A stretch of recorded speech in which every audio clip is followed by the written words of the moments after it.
Voltei a gravar, tá, gente? Então,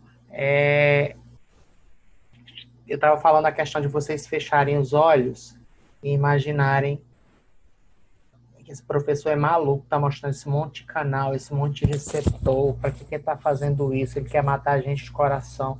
Não, gente. Eu só quero que vocês entendam que tudo isso que eu estou mostrando é somente para importância na geração do fenômeno de despolarização, ou seja, entrada de sódio para despolarizar e entrada de cálcio. E, na verdade, o cálcio, nesse momento aqui, porque aqui a gente está onde? Nessa região aqui. Gente, a gente está na periferia. Só que esse neurônio, ele começa aqui e ele termina onde?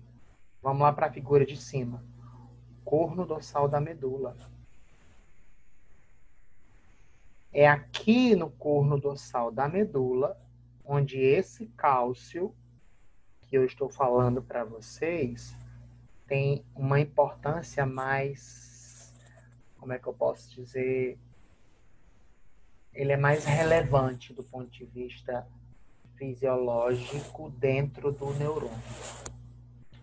Mas tudo isso que acontece, ou seja, entrada de sódio, despolarização, geração do potencial de ação e entrada de cálcio, são processos necessários para que o neurônio funcione e faça o que ele tem que fazer.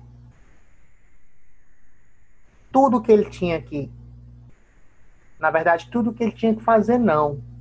Tudo que tinha que ser feito com ele para ele fazer o que ele precisa fazer, a gente estudou da semana passada até agora, ou seja, tudo que ativa esses nossos receptores, tudo que faz com que eles sejam estimulados, a gente já entendeu.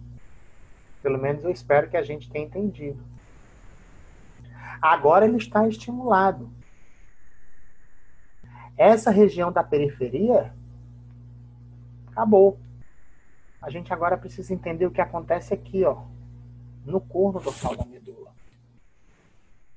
Porque agora é a vez dele agir. Ele já foi estimulado e ele chegou no corno dorsal da medula. E ele vai fazer sinapse com o nociceptor de segunda ordem. E aí vai acontecer o quê? Esse nociceptor de segunda ordem simplesmente vai o quê? Vai ser ativado quando essa sinapse for ativada. E é isso que a gente vai começar a estudar. Tá? Então, gente, só para relembrar tudo que a gente falou anteriormente, né? Lembrando que isso aqui é o estímulo, faz de conta que isso aqui é um neurônio. Isso aqui tudo é um neurônio, né? Ele foi estimulado aqui, ó, potencial de ação foi gerado aqui, e esse potencial de ação aqui, ó, ele é conduzido. E aí ele é conduzido daqui, desse lado, até o outro lado, para que esse neurotransmissor seja liberado. É aqui onde eu quero chegar. Olha o neurotransmissor aqui, ó. As bolinhas representam os neurotransmissores ou o neurotransmissor. E um processo imprescindível para que esse neurotransmissor seja liberado é a entrada de cálcio nesse neurônio. E se a gente observar, eu aumentei esse neurôniozinho de cima.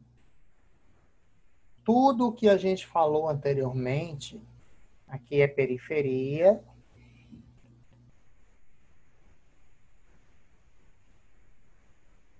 e aqui seria o corno dorsal da medula. A gente teve estímulo por tudo aquilo que a gente aprendeu até agora há pouco, mas todos aqueles estímulos, toda aquela loucura, tudo que a gente viu, aconteceu só para quê? Para que o neurônio que estava em repouso e antes com as cargas negativas dentro da célula, ou do lado de dentro da membrana, houvessem trocas, né, entre essas cargas, ou seja, entrada de sódio, e essa entrada de sódio transforma essas cargas negativas em cargas positivas, e essas cargas positivas, de acordo com essa setinha que está caminhando para o lado direito da tela, essas cargas positivas elas vão sendo conduzidas até, por exemplo, lá no corno dorsal. Então, é isso que acontece. Mas, de todos aqueles canais de sódio que eu falei para vocês também, existem canais de sódio que são ativados nesses neurônios aqui, dependentes de um monte de coisa. Eu falei daqueles canais que são ativados pelo calor, pelo frio, né? Estímulo mecânico. Mas também tem canal de sódio que é ativado por voltagem nos neurônios, né? Ou seja, na medida em que esse neurônio aqui, que é o nociceptor, é estimulado, o sódio começa a entrar porque a gente tem aqueles canais que eu falei para vocês, T, R, TV1, por exemplo, que já são canais de sódio. E aí o sódio começa a entrar por esses canais aqui. Se o sódio começa a entrar por esses canais, as cargas da membrana já começam a ficar positivas. E aí essa membrana começa a despolarizar.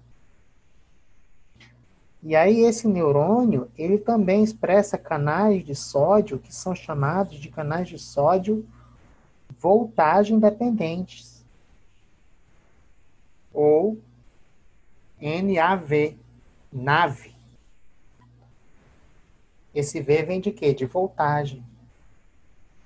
Esses NAV 1.3 são os principais canais expressos nos neurônios,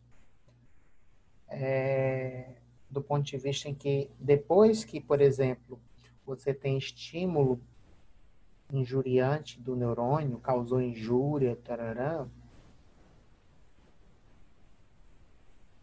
o potencial de membrana começa a mudar, e aí esses canais são ativos porque a membrana tem a voltagem que começa a modificar. E aí mais sódio começa a entrar, até que o potencial de ação é atingido. Então, esses canais são mais importantes de todos, tá? Mas, e eles estão bastante expressos, NAV 1.3, inclusive, em neurônios. Mas também existe um outro tipo de canal de sódio voltagem independente, que é o NAV 1.8. Eles, na verdade, são expressos no coração. E aí eu já explico para vocês que a lidocaína, além de anestésico local, também é utilizada como antiarrítmico, que é uma arritmia. A arritmia é um processo no qual o coração está batendo de forma anormal. E o batimento do coração também depende da ativação de canais de sódio. Bem parecido com o que acontece nos neurônios. E aí, se você bloquear essa entrada anormal de sódio nas células do coração, em algumas situações você pode normalizar o batimento. E aí, a lidocaína, ela é um fármaco que é utilizado tanto como anestésico, quanto também como antiarrítmico, porque ela bloqueia esses canais de sódio expressos no coração.